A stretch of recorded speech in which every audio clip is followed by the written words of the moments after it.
এক্সপেরিমেন্টটি করব সেটা হচ্ছে পদার্থ জায়গা দখল করে। এর জন্য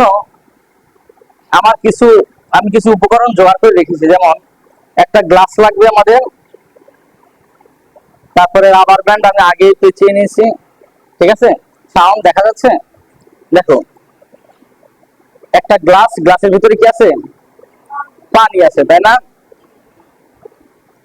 পানির ঠিক শেষ লেয়ারে আমি রাবারটা পেঁচিয়ে দিয়েছি, অর্থাৎ পানির সারফেস এরিয়াটা, অর্থাৎ পানির শেষ অংশটা এই লেয়ারে আছে, তাই না? বাকি জায়গাটা কি ফাঁকা, বাকি জায়গাটা ফাঁকা, আর বাতাস আছে আর কি, তাই না? ফাঁকা আসলে কিছু নাই, এখানে বাতাস আছে। আমরা এখন ধরে নিলাম বাকি জায়গাটা খালি আর এই জায়গাটা পানিতে পূর্ণ আছে। এখন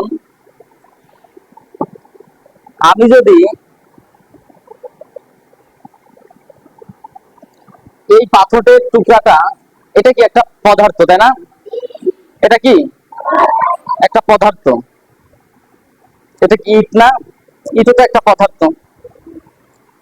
এখন এই পদার্থটা যদি আমি গ্লাসের ভিতরে দিয়ে দিই, যদি পানি ঠিক এই লেয়ারেই থাকে, এই বরাবরই থাকে, তাহলে বুঝবো সে কোনো জায়গায় নেই, তাই না? অর্থাৎ পানি কোনো নড়েনি। যদি পানির লেয়ার উপরে না যায় বা নিচে না যায়, তাহলে বুঝবো যে পানি হচ্ছে যে ওখানে গেছে। এই পাথরটা যে আমি এর ভিতরে দিয়েছি, পানিটা টেরই পায়।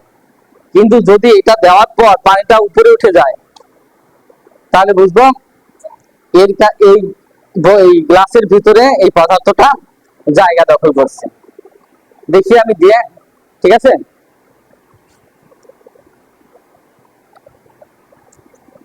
পানির লেয়ারটা বেড়ে গেছে না? সবাই খেয়াল করো, লেয়ারটা বেড়ে গেছে,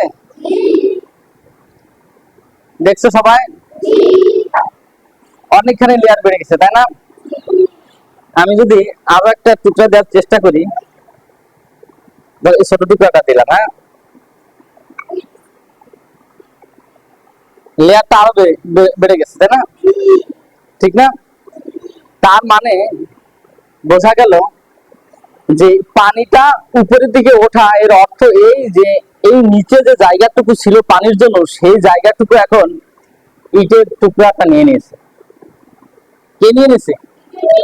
ইটের টুকরাটা। তার মানে এখান থেকে আবার আমি যদি পানির টুকরা থেকে, এই গ্লাস থেকে এটা বের করে ফেলি, দেখো, এই যেটা বের করে নিলাম, এই পাথরটাও আবার বের করে নিই। কিছু পানি অবশ্য শুষে গেছে, দেখো পানির লেয়ারটা আবার জায়গা মতো এসে গেছে না? ঠিক আগের জায়গায় ফিরে আসছে না পানিটা? তাহলে এটা এখানে প্রমাণিত হলো যে এই পাথরের টুকরাটুকু অবশ্যই জায়গা দখল করছে। কি হয়েছে? অবশ্যই জায়গা দখল করছে। এখন তোমরা কি বুঝতে পারছো যে কোনো পদার্থ, অর্থাৎ যে কোনো পদার্থই হোক, সে জায়গা দখল করে? বোঝা গেছে? এটা হচ্ছে ঠিক তার একটা নমুনা পরীক্ষা। আমি বোঝানোর চেষ্টা করছি তোমাদেরকে যে পদার্থ, যে কোনো পদার্থ, সেটা বড় হোক ছোট হোক, তার সমপরিমাণ জায়গা সে অবশ্যই দখল করবে।